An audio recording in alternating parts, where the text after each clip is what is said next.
Hey, it's Megan. Grab your coffee and let's have a combo. What if I told you I don't have time isn't a time problem? It's actually a priority problem, and that you probably have more time than you think. You just don't know where it's going yet. That's what we're going to get into today. And yes, we are absolutely going to talk about bedtime. Time is our most valuable resource, and most of us feel like we don't have enough. It's one of the biggest challenges I hear from clients. And here's the thing. There was never a class on this. Not in high school, not in college, not even in my master's program. We were expected to figure it out on our own.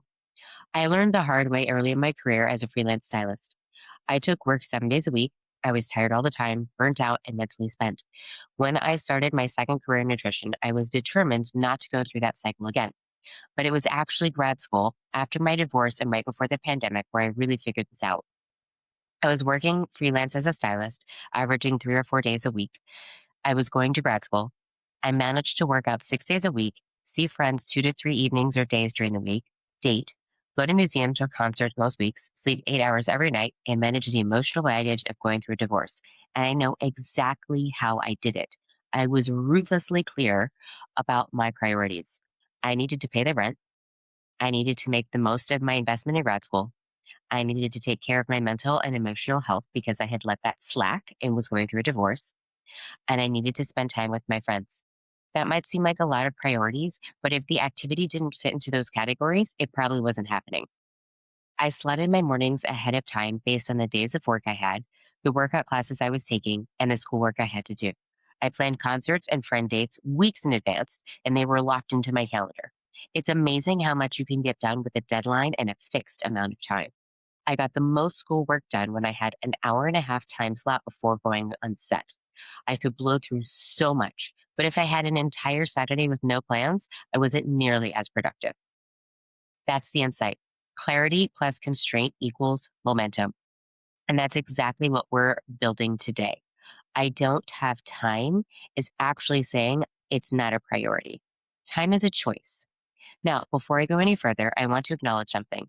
Some of you are in a season of life where overwhelm isn't a mindset, it's reality. Caregiving, illness, a job that's underwater, kids that need more than you have to give. This framework is a tool, not a judgment. There are moments when most of what we're talking about today won't be fully doable. That's okay.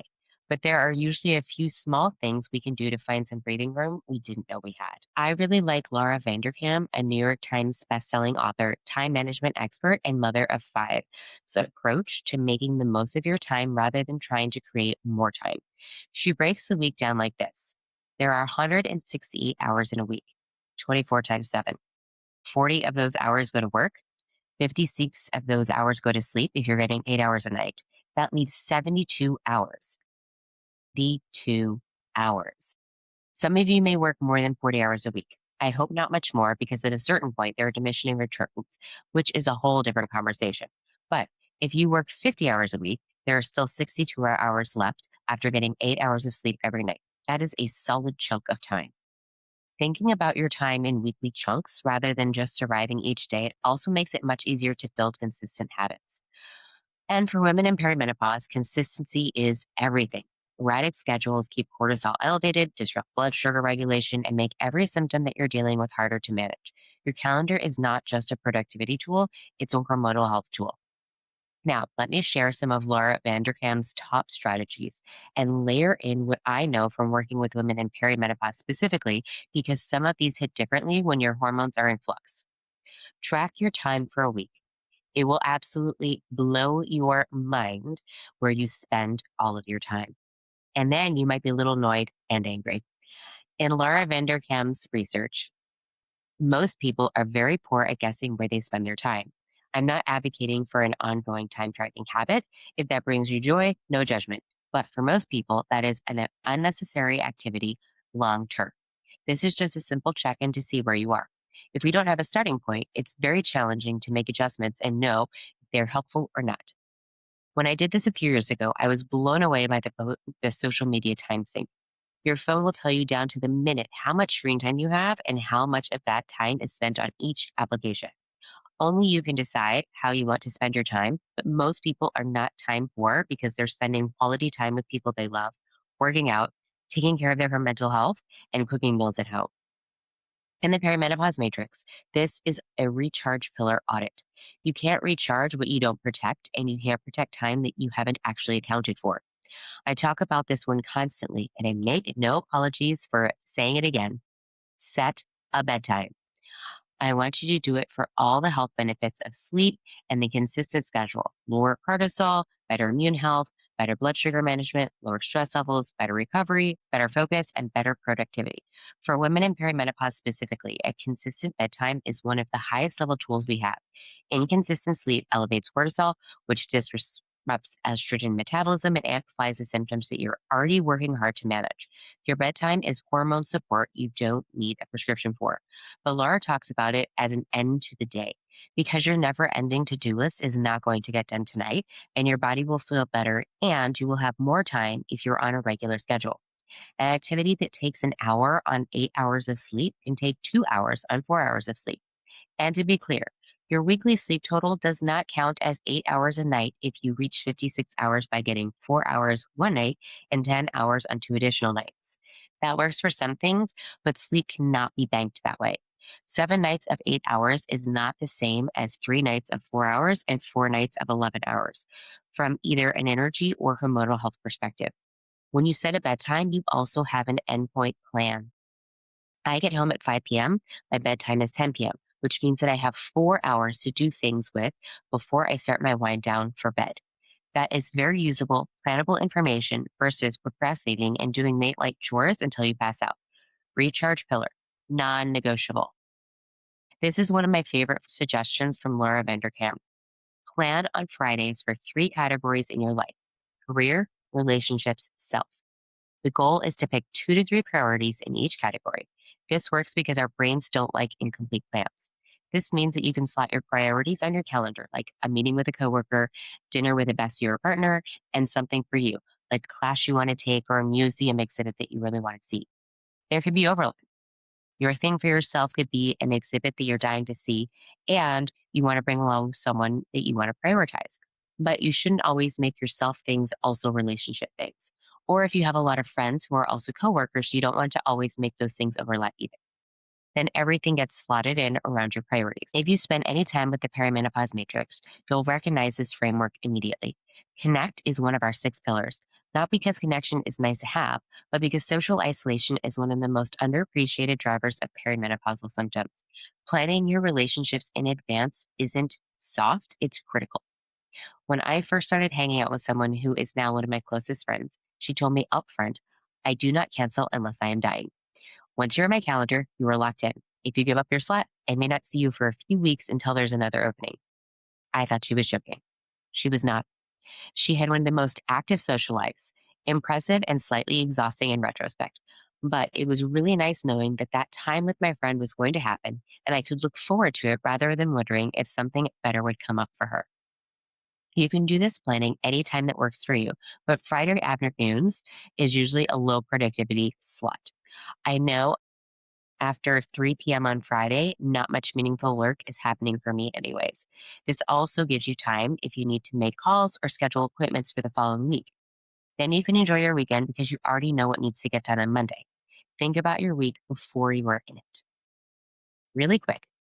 If that 168-hour breakdown just made you think of someone in your life who's always saying she has no time, send this episode to her right now, not later. Right now, while it's top of mind. The women in our lives are exhausted, and they deserve to know there might be more breathing room in their week than they think. Okay, back to it. Move your body before 3 p.m. We talk a lot about the 3 p.m. crash. It's very common. It's also extremely common in perimenopause, and it's not just about blood sugar. It's a cortisol and estrogen story. As estrogen declines, so does the buffering effect that you have on your stress response, which means that afternoon tips hit harder. Beyond the blood sugar tips that we've talked about, you can use exercise snacks to pick up your energy levels. An exercise snack is 1 to 5 minutes, and the level intensity is related to the amount of energy that you get. This is one way to boost your mood and productivity. Something that usually takes 2 hours when you're tired and dragging can take 20 minutes if you're fully energized. It can also count towards your movement for the week.